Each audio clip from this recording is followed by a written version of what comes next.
नमस्कार दोस्तों। Today discuss about child abuse यानी बच्चों का शोषण। बच्चों का शोषण क्या होता है? मैनी कम्युनिटीज़ के अंदर बच्चों का शोषण किया जाता है, तो इसके बारे में हम डिस्कस करेंगे। डेफिनेशंस, अगर ग्लोबल डेफिनेशंस की देखी जाए, all form of physical emotional sexual injury to a child और failure to prevent such injury to a child, यानी ऐसे सभी प्रकार जिसमें बच्चे को फिजिकल और इमोशनल एवं सेक्सुअल इंजरी होती हो, यानी उसको शारीरिक रूप से, मानसिक रूप से और सेक्सुअली रूप से इंजर्ड किया जाए और उससे बच्चे को हम बचा नहीं सकते, उससे बच्चे को हम उन इंजरियों से बचाने में फेल हो जाए या उसको नेगलेक्ट कर दे। ठीक है। अगर इसके बात करें इसके टाइप्स की, इसके प्रकार की, यानी physical injury, emotional injury, sexual और नेगलेक्ट, इसका एक अगर हम डाटा देखें, यानी लगभग 34% बच्चों को नेगलेक्ट किया जाता है, 28% बच्चों का फिजिकल अब्यूज़ किया जाता है, 8% बच्चों का इमोशनल अब्यूज़ किया जाता है, 30% बच्चों का सेक्सुअल अब्यूज़ किया जाता है। एक एक को हम अलग अलग करके पढ़ेंगे। सबसे पहले बात करते हैं फिजिकल अब्यूज और बैटर्ड चाइल्ड सिंड्रोम किसको कहते हैं, इसके बारे में थोड़ा सा जानेंगे। फिजिकल अब्यूज यानी बच्चे कैसे अब्यूज किया जा रहा है, फिजिकल यानी उसका शारीरिक रूप से उसको कोई हानि पहुंचाई जा रही है, उसको इंजरी पहुंचाई जा रही है, उस पर हार्मफुल एक्ट किया जा रहा है। ठीक है, यानी फिजिकल अब्यूज किया जा रहा है। और बैटर्ड चाइल्ड सिंड्रोम, बैटर्ड यानी उसको मारा जा रहा है बच्चे को। चाइल्ड सिंड्रोम, सिंड्रोम इसको इसलिए बोल रहे हैं कि बच्चे को कई प्रकार से इंजरी पहुंचाई जा रही है फिजिकल रूप से, या उसको डंडे से मारा जा रहा है, या उसको बेल्ट से मारा जा रहा है, या उसको फिर किसी लेस से मारा जा रहा है, चाबुक से मारा जा रहा है, ऐसी कंडीशंस होती है। ठीक है, इसलिए इसको सिंड्रोम बोला है, इसलिए इसको क्या बोला, बैटर्ड चाइल्ड सिंड्रोम। जैसे इस बच्चे को देखो, इसके आई पे मारा गया है, कैसे मारा गया है, इस तरीके से इसको मुंह पे मारा गया हाथ से, ऐसे एक तरीके से मुक्का मारना जिसको हम बोल सकते हैं। इमोशनल अब्यूज की हम बात करते हैं, इसकी डेफिनेशंस की देखते हैं एक बार। इंटेंशनल, वर्बल और बेहावियरल act that result in adverse emotional consequence as a rejection, isolation, constant criticism। Means चाहते हुए इंटेंशनल रूप से हम वर्बली रूप से या व्यवहारिक रूप से, यानी अपने व्यवहार से ऐसा कोई एक्ट कर रहे हैं, ऐसा कोई कार्य कर रहे हैं जिससे बच्चे को इमोशनली या फिर इमोशनली इंजरी हो रही है, एक तरीके से उसको इमोशनली रूप से उसको पेन हो रहा है। ठीक है, अब्यूज हो रहा है उसका। जैसे हमने बच्चे को क्या कर दिया, रिजेक्शन कर दिया बच्चे का, बच्चे को मान ही नहीं रहे कि ये बच्चा हमारा है, या ऐसा कुछ रिजेक्शन कर दिया, उसको अलग कर दिया एकदम। आइसोलेशंस जैसे फैमिली है, पूरे बैठ के साथ में खाना खा रही है और उस बच्चे को साथ में नहीं बैठा के खाना खा रहे हैं, यानी उसको क्या किया है, या उसको कहीं घूमने जा रहे हैं, उसको साथ लेके नहीं जा रहे, उसको बंद रख रहे घर में, आइसोलेटेड कर दिया, यानी तो उस बच्चे को मेंटली रूप से उस पर प्रभाव पड़ेगा डेफिनेटली। ठीक है, ऐसा बच्चा अगर हमारे पास आता है, नर्सेज के पास आता है, तो उसको जो फिजिकली रूप से हम क्या देखेंगे उसमें, तो ऐसे बच्चे में हमें देखने को मिलेगा फिजिकली कि एक तो बच्चा स्पीच डिसऑर्डर हो गया, यानी बच्चा बोल नहीं पा रहा है। स्पीच डिसऑर्डर बच्चे का, या तो बोल नहीं पाएगा या बोलेगा तो उसकी जो एक्चुअल वॉइस है वो नहीं दिखाई देगी। इसके अलावा लैक्स इन फिजिकल डेवलपमेंट, यानी उस बच्चे का उसकी एज ग्रुप के बच्चों के अनुसार डेवलपमेंट नहीं होगा। उसके व्यवहार को अगर हम देखेंगे, उसके व्यवहार को ऑब्जर्व करेंगे, तो उसके व्यवहार में क्या अंतर आएगा, देखिए उसमें कंडक्ट डिसऑर्डर आएंगे, जैसे विथड्रॉवल, अकेला अकेला रहने लगे। इसके अलावा डिस्ट्रक्टिवनेस आ जाएगी बच्चे के अंदर, और जो उसका व्यवहार है वो ऐसा हो जाएगा, एक्सट्रीम व्यवहार हो जाएगा, यानी उसको बहुत ज़्यादा गुस्सा आने लगेगी। ऐसे बच्चों को क्या आने लगेगी, बहुत ज़्यादा गुस्सा आने लगेगी। तो ये इमोशनल अब्यूज में हमें देखने को मिलेगा। सेक्सुअल अब्यूज में हमें देखने को क्या मिलेगा, डेफिनेशन अगर इसकी देखी जाए, इनएप्रोप्रिएट सेक्सुअल एक्सपोजर और touch by an adult to a child और an older child to younger one, यानी अगर इसका मीन्स हिंदी में देखें हम, यानी इनएप्रोप्रिएट सेक्सुअल एक्सपोजर, अनचाहा जिसको जो अच्छा, जिसमें एक तो एप्रोप्रिएट होती है, एक इनएप्रोप्रिएट जो बेकार लगने वाली, यानी ऐसे सेक्सुअल ऑर्गन्स को एक्सपोज करना बच्चे के सामने जो इनएप्रोप्रिएट है, यानी जो सही नहीं है, और बच्चे को इनएप्रोप्रिएट तरीके से टच करना, गलत तरीके से बच्चे को टच करना, चाहे एडल्ट के द्वारा या फिर उस एज के बच्चे, जैसे यंगर एज का बच्चा है, कोई बच्चा 10 साल का है और वो 2 साल के बच्चे को टच कर रहा है, तो वो भी एक सेक्सुअल अब्यूज में हम उसको ले सकते हैं। ऐसा बच्चा जिसका सेक्सुअल अब्यूज किया गया है, अगर वो नर्सेज के पास आता है, तो नर्स उसमें क्या देखेगी, यानी क्या उसके अंदर फिजिकल रूप से देखेगी। तो देखिए ऐसे बच्चे को डिफिकल्टी इन वॉकिंग और सिटिंग, यानी उस बच्चे को वॉकिंग करने में और बैठने में दिक्कत होगी, डिफिकल्टी होगी। भाई जिसका सेक्सुअल अब्यूज हुआ है उसको तो वॉकिंग करने में और सिटिंग करने में दिक्कत होगी। इसके अलावा टॉर्न, यानी इस बच्चे को उसको रोना, उसको आंसू आएंगे उसको। इसके अलावा स्टैंड और ब्लड अंडर क्लॉथ, यानी उसके कपड़ों में क्या हो सकता है, ब्लड हो सकता है, ब्लड के छींटे हो सकते हैं, स्टेन हो सकते हैं। इसके अलावा ऐसे बच्चे को पेन होगा, उसको खुजली हो सकती है जेनाइटल एरिया के अंदर, पेन और itching in the genital area. Braces और ब्लीडिंग इन रेक्टल, यानी उसको निशान पड़ सकते हैं, ब्रेसेस पड़ सकते हैं, रेडनेस आ सकती है ब्लीडिंग एरिया के आसपास, और ब्लीडिंग हो सकती है उसको रेक्टल एरिया के आसपास एंड जेनाइटल एरिया के आसपास। बेवरल इंडिकेटर्स की अगर बात करें, यानी उसके बिहेव में हमें क्या अंतर मिलेगा जिसका बच्चे का सेक्सुअल अब्यूज हुआ है। देखिए नंबर फर्स्ट, उसका जो सेक्सुअल एक्सपीरियंस, यानी age inappropriate sexual knowledge, यानी उसका जो सेक्स नॉलेज है वो एज के अनुसार इन अप्रोप्रिएट रहेगा, ठीक है। और इसके अलावा चेंज इन द पर्सनैलिटी, उस बच्चे के रहने के तरीके में चेंज आ जाएगा। इसके अलावा स्लीप डिस्टर्बेंस, ऐसे बच्चे को बहुत कम नींद आएगी। और ड्रॉप इन स्कूल परफॉर्मेंस, यानी वो जो स्कूल की जो परफॉर्मेंस है, यानी स्कूल में जैसा उसको पढ़ना चाहिए वो सब उसका धीरे धीरे कम होने लगेगा। एग्जाम्पल की अगर बात करें तो फॉन्डलिंग, इसके अलावा इंडेंस्ड एक्सपोजर्स, इंसेक्ट, इसके अलावा एक्चुअल इंटरकॉर्स, चाइल्ड प्रोस्टिट्यूशंस। फोल्डिंग यानी ऐसी जो बहुत अच्छी लगती है ऐसी चीज़ें होती है, इंडेंसेंट एक्सपोजर्स होती है। अब इसको हिंदी में बोलेंगे हम, एक बेकार तरीके से एक्सपोज करना। और इसके अलावा इंसेस्ट, यानी एक बहुत बेकार बेचारे रखना। इसके अलावा एक्चुअल इंटरकोर्स भी इसका एक उदाहरण ही है।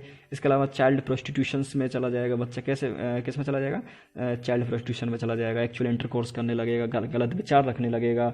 इसके अलावा गंदे विचार रखने लगेगा और उसको अच्छा लगने लग जाए कहे तो ऐसे जो एक्टिविटीज़ है ये हार्मफुल एक्ट है।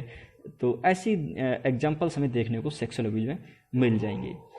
नेगलेक्ट की हम बात करें, देखिए इंडिया के अंदर नेगलेक्ट वाली कंडीशन अभी कम है, बहुत कम है।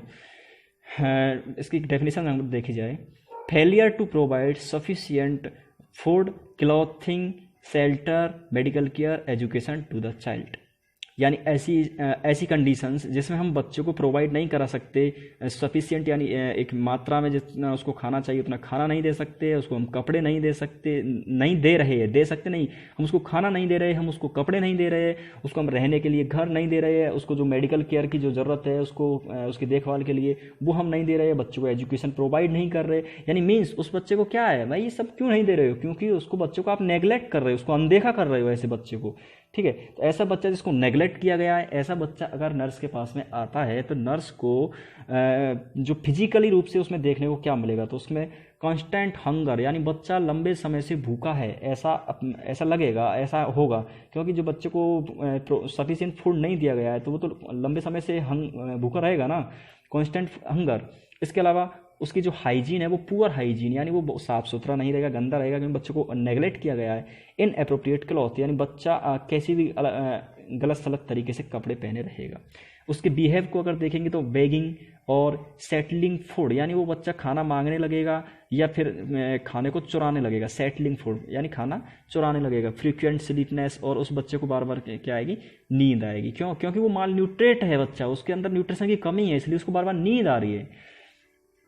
एक होता है इसी में आता है सेकंड बेबी सिंड्रोम, एक सिंड्रोम होता है सेकंड बेबी सिंड्रोम, इसके बारे में थोड़ा सा डिस्कस कर लेते हैं। सेकंड बेबी सिंड्रोम क्या होता है, SBS can be A fatal form of child abuse, ये एक बहुत खतरनाक फॉर्म है बच्चे के अब्यूज करने की, बच्चे का शोषण करने की बहुत खतरनाक फॉर्म है।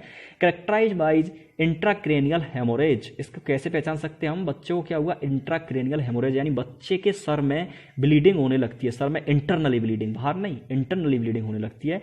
रेटिनल हेमोरेज, उसकी आंखों के आसपास ब्लीडिंग हो सकती है। एंड लॉस ऑफ कॉन्शियसनेस, और बच्चा कैसा हो सकता है, बेहोश हो सकता है due to vigorous shaking of the infant, यानी बच्चे को बार बार क्या किया गया, सेकिंग किया। अच्छा, सेकंड बेबी सिंड्रोम, सेकंड का मतलब क्या होता है, हिलाना, जैसे हम जूस नहीं पीते हैं, सेक जिसको मिक्सी के अंदर कई बार सेक किया जाता है, इसी प्रकार से बच्चों को सेक करना, बच्चों को बहुत तेजी से गलत तरीके से हिलाना ही सेकंड बेबी सिंड्रोम है, ठीक है।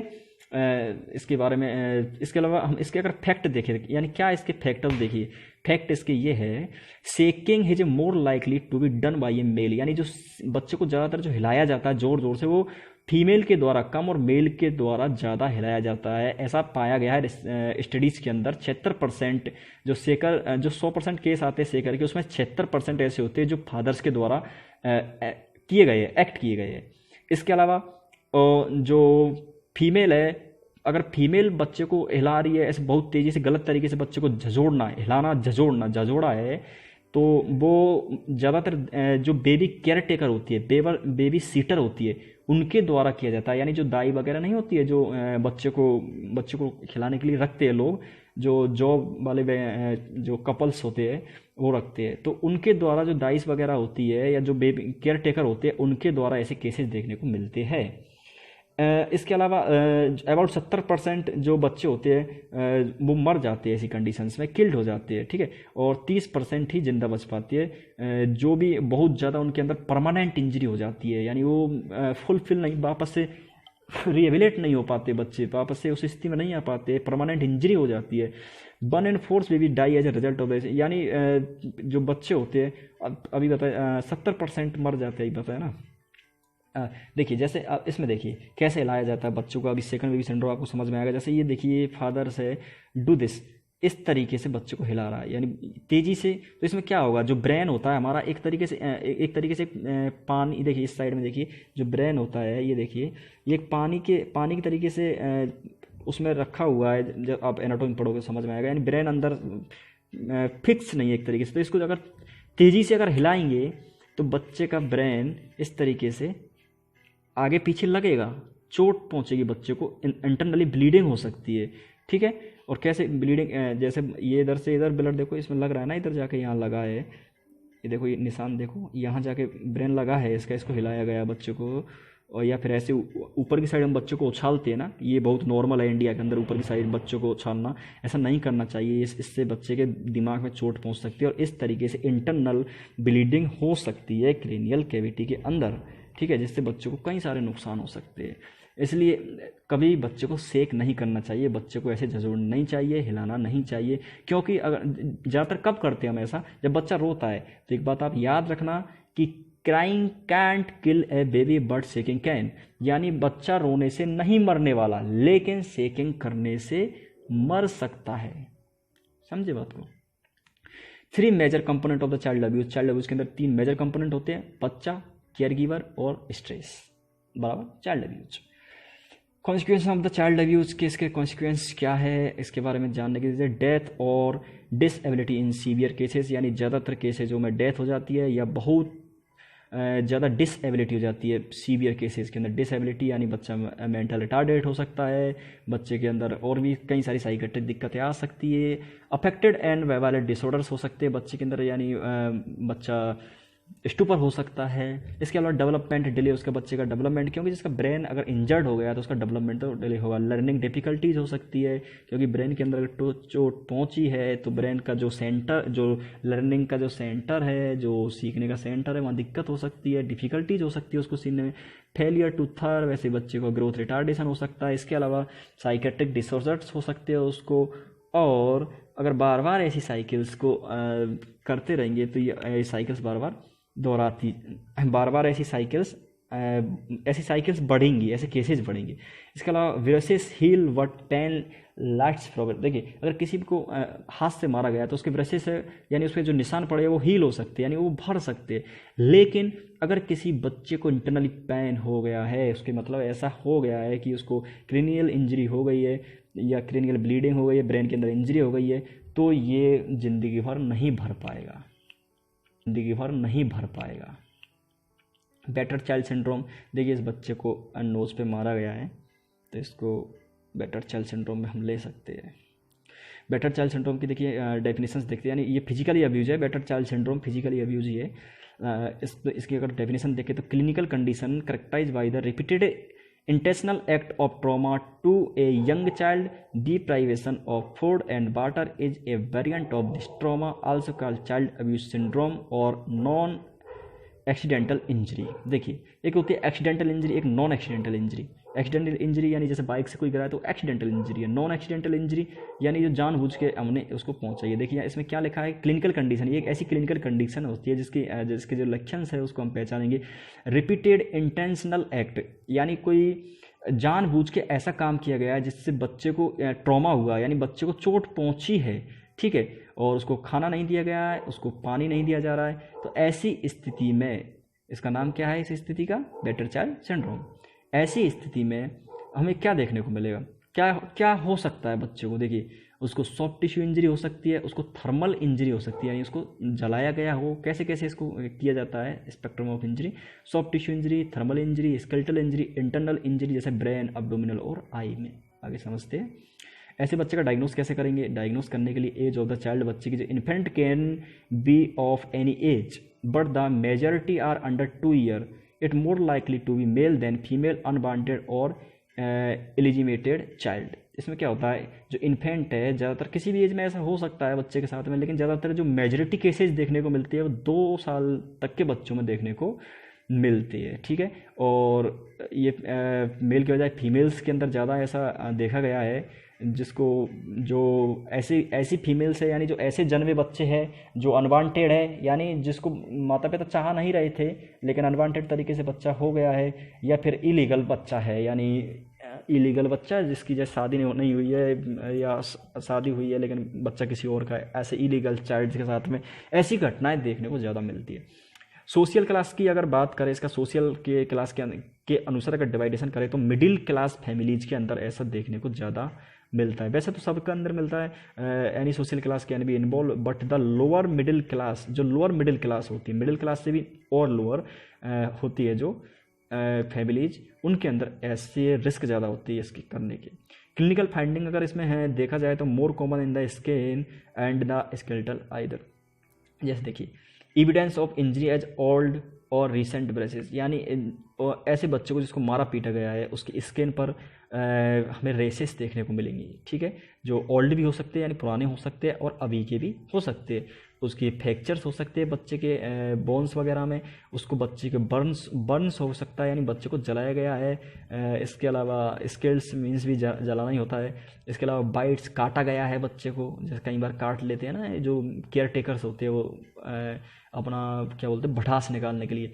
किकिंग, बच्चे को लाते मारी गई है, बच्चे को स्लिपिंग, थप्पड़ मारा गया है, ये सब इसके एक तरीके से क्लिनिकल फाइंडिंग हमें देखने को मिलेगी।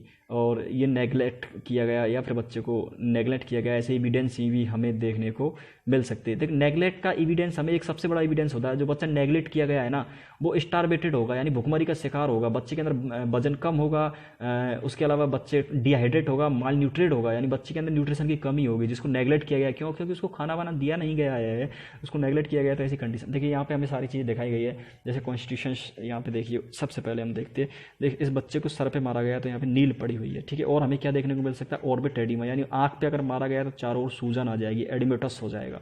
ब्लीडिंग ऑफ द ईयर्स, यानी उसके कान से, अगर कान पे थप्पड़ मारा गया है तो कान से ब्लीडिंग आ सकती है। बाइट, मार के यहाँ पर काटा गया है बच्चे को, ठीक है, गाल पे। इसके अलावा इसके जो जा है ये नीचे यहाँ भी ये देखो निशान पड़ा हुआ है।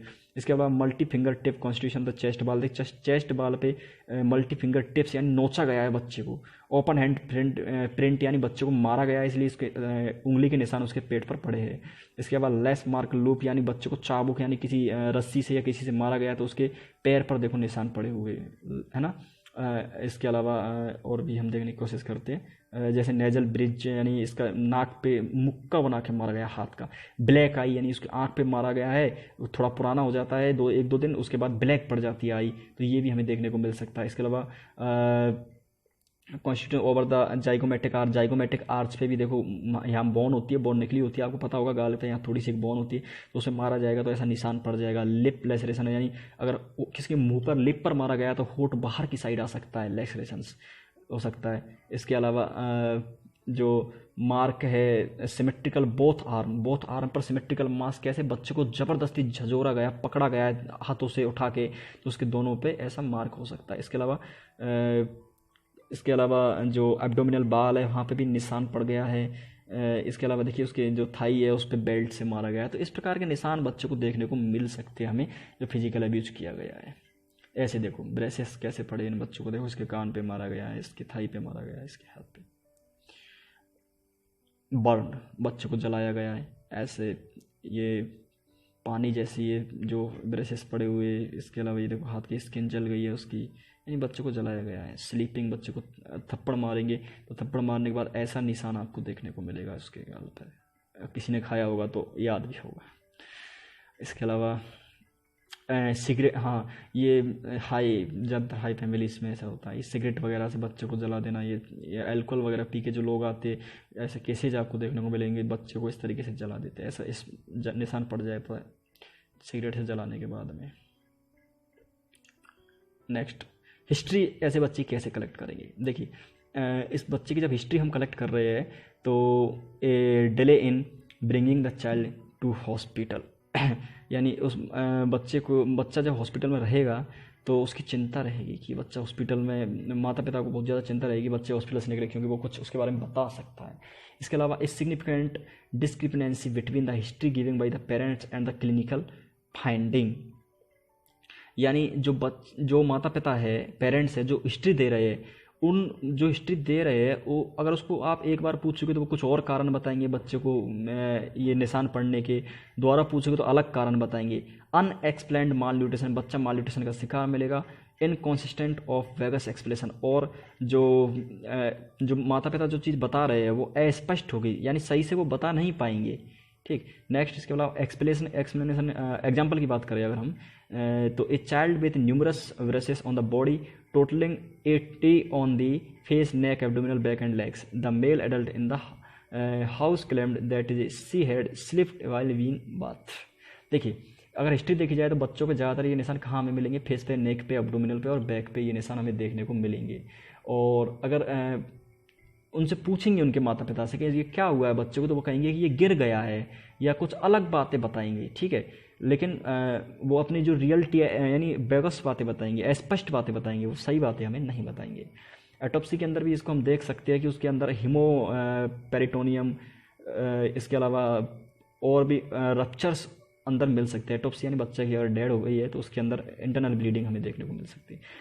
रेडियोलॉजिकल एविडेंस की अगर हम बात करें तो द मोस्ट फ्रिक्वेंट साइट होती है जो स्केलेटल इंजरी की, वो तो एक्सट्रीमिटीज़ के अंदर 77%, द स्कल के अंदर 34%, रिब्स केस के अंदर 19%, यानी ये सब फ्रैक्चर होगा।